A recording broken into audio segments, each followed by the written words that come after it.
Hello, Ice here. Okami HD.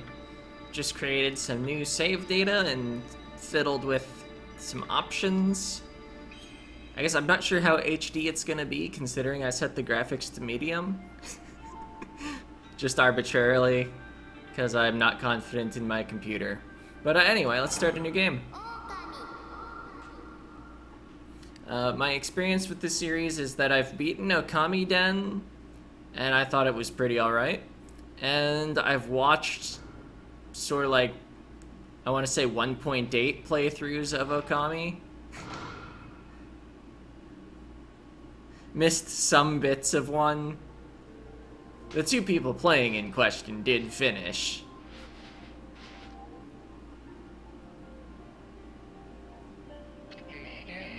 Okay, long ago, a tiny hamlet known as Kamiki lay nestled in a grove of proud and beautiful cherry blossoms. Also, none of the buttons make the text go faster. Each and every tree around the quiet berg, not bug, was honored as a god. However, the village was not without its dark secrets. Oh no! There are snakes! To satiate the appetite of Orochi, a fearsome cave-dwelling beast, a young maiden was offered as a sacrifice at the annual festival. With a body like a mountain and 8 heads mounted on necks the size of tree trunks, its blood-red eyes alone were said to curse anyone who gazed into them. No one dared disobey the horrific beast.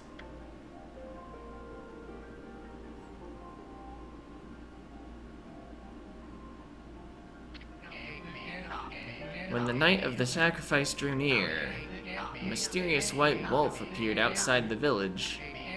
This wolf, its coat as brilliant as snow, was dubbed Shiranui. The wolf kept a watchful eye on anyone who ventured outside the village, and made a habit of patrolling the streets at night. People assumed the wolf to be a familiar of Orochi.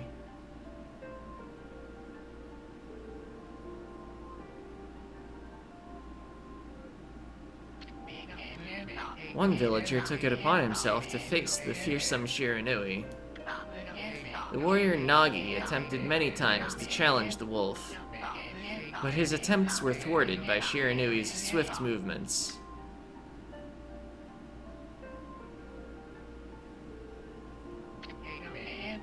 Before long, the night of the accursed festival had arrived. A white-plumed arrow heralded the coming sacrifice. Piercing the sky, the arrow sunk its shaft squarely into a house. The home of Nami, the village's most beautiful maiden. Nagi, harboring a secret love for Nami, was enraged by this sign. Determined to put an end to Orochi once and for all, Nagi traveled to the beast's cave in place of his beloved.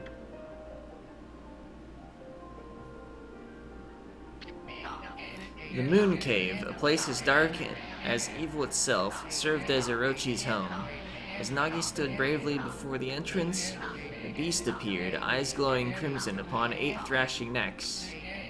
Orochi stood tall before him, anxious for another sacrifice. Nagi leapt with incredible grace, swinging his blade valiantly. Yeah, that sounds like what happened. On and on he sliced, well into the moonless night. But Orochi's hide was like steel. The blade left nary a scratch.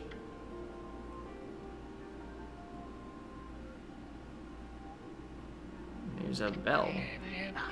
At long last, Nagi, his energy spent from the intense battle, dropped to his knees, fatigued and gasping for breath. He knew he was staring death in the face. It was then that the wolf appeared. As if to protect Nagi, it stood its ground before Orochi. In the darkness of the cave, the wolf's coat shone brilliantly. Alas, it was Shiranui, the wolf that dwelled outside the village. Alas? Bearing its fearsome claws, Shiranui leapt towards Orochi. Orochi reared its terrifying heads, readying its fangs for battle. The two beasts struggled wildly, thrashing in the darkness.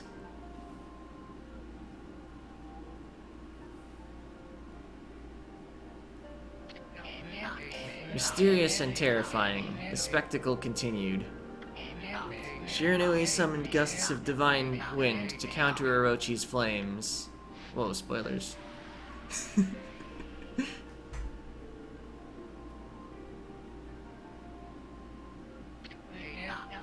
As Orochi closed in on Shiranui, sharpened claws glistening, a gigantic tree suddenly sprouted forth, shielding the wolf.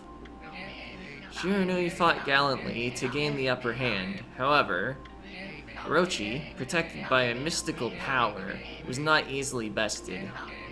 Shiranui, covered in gashes, majestic coat dyed crimson, stood exhausted before the mighty Orochi. I guess you're supposed to roll the R, aren't you? It's like Orochi.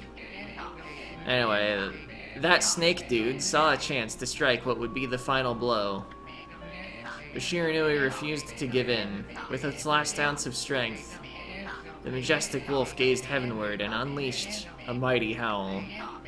Suddenly, the black clouds overhead dissipated.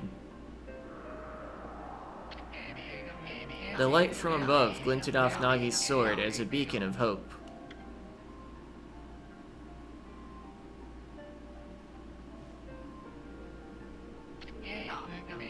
Guided by his sword, Nagi, who had been taking shelter in the shadows, stood proudly to face his adversary.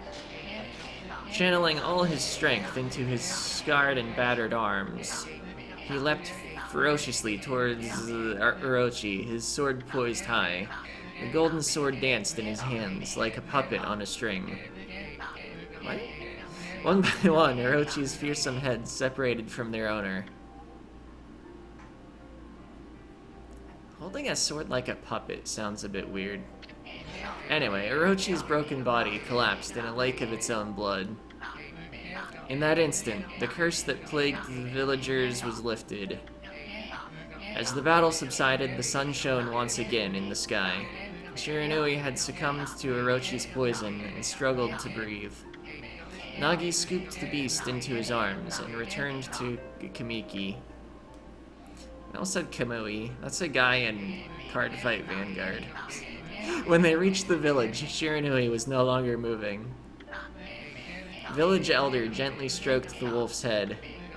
In response, Shiranui let out a hoarse and pitiful bark, then closed its eyes and drifted off as if into slumber.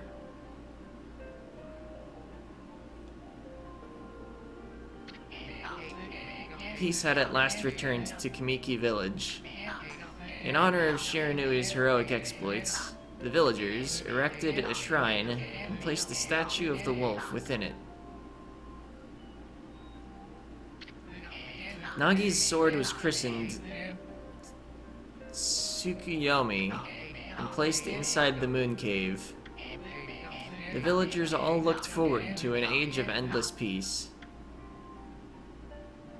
That's it, that's the game, it's peaceful. Oh, no, just kidding. This is not the end of the story, however. There's more to this tale than most people know. 100 years had passed since Nagi and Shiranui's heroic exploits. It happened so quickly that no one in the village even took notice. Of 100 years passing? Wouldn't you have a whole new set of villagers by then?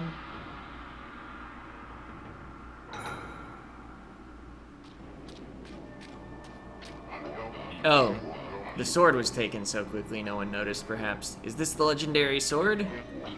Is this Tsukuyomi, the sword that banished the dreaded Orochi? Dots. No, it couldn't be. It's just a legend. Nothing but a fairy tale. It is stolen. Oh. I feel like given those red eyes, you're gonna need that sword.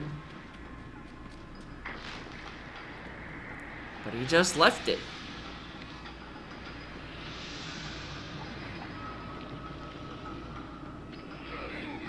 Oh, he who seeks power, he who has broken my bonds. Speak the words, I wish darkness unto the world. Or, is that what it said? Utter that prayer unto me and unleash my power.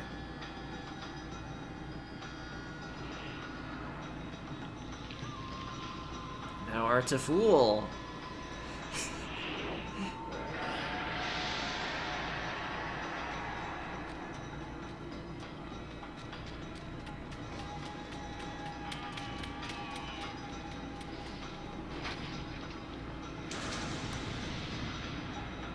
the heads like bonk into that house?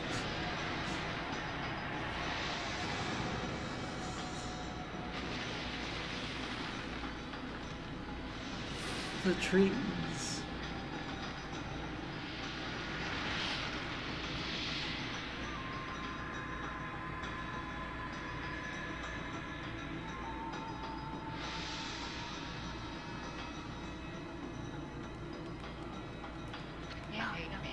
A horrible tragedy suddenly swept over the land. However, there was one village that seemed to escape the terrible curse. The tiny settlement of Kamiki Village enjoyed the protection of a sacred tree.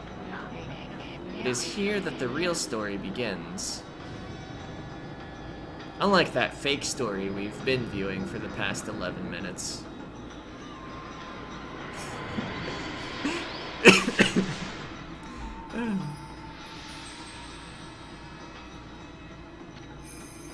Wood Sprite Sakuya. How troublesome. This is just like the ancient prophecy of doom. What has transpired to bring about such calamity? We must act quickly. There is no time to lose. My power has diminished over the years I've spent protecting this area. I don't have much time left in this world. Amaterasu, now is the time. We've never needed your power more. Shine your divine light upon this broken and polluted world. Let your heavenly rays become our hope as you guide us all.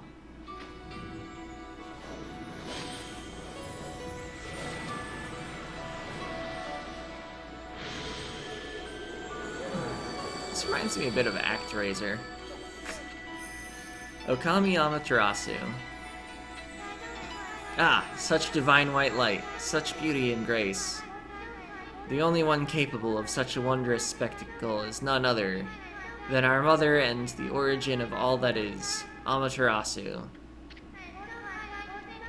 How delightful to see that the Savior whose brave sacrifice sealed away the evil demon so many years ago has not changed one bit.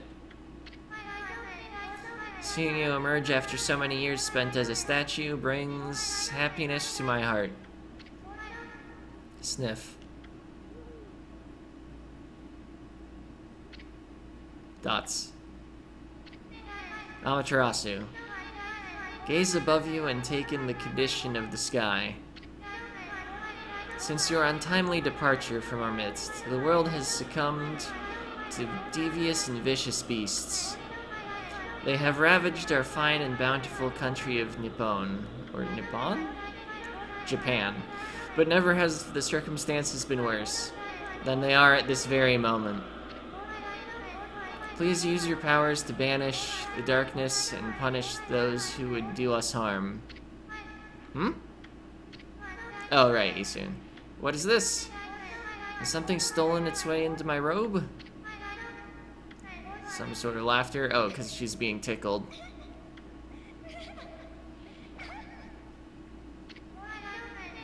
What on earth?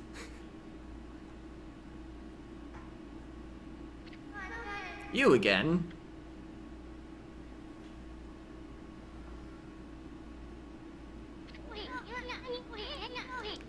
Ow. Are you nuts? Boy, for a little thing, you sure make a big fuss. I was just trying to make the conversation a bit more interesting, that's all. Are you napping in my clothes again, Bug? Bug? I told you 1,000 times not to call me that. I'm a wandering artist. Name's Isun. Wandering artist Isun. Wow. He told us his actual name. I'll show you just how great I am, and it won't be long until you're bowing before my great brush.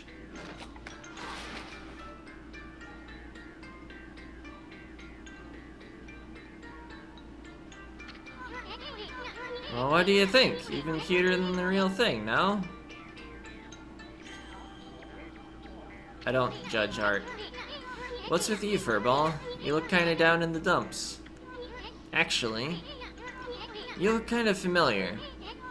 Got it. You look just like that statue of Shiranui. Whoa, what do you think you're doing? You crazy? A handsome guy like me should never be covered in wolf slobber. You'll regret messing with the Great East soon. Don't make me use my prized sword, Denkomaru, against you. We're very intimidated. What's that growling sound? Why is it so dark anyway? Oh, great god Amaterasu. I've used all the power I have to protect Kamiki Village. The village lives on. Their spirits lie encased in my fruit. Cut it free and the village will be reborn. I trust in you. I know that you will lead us down the right path. Only your awesome power can restore life to the world. The trees return to normal, huh? That Sakia girl sure said some weird stuff. The villagers' spirits are being kept inside the fruit. That's the fruit. The girl said that if you cut it down, the village will be restored. But it's awfully high up there. If you don't use some kind of special power, there's no way you're gonna reach it. This darkness is really getting to me, too.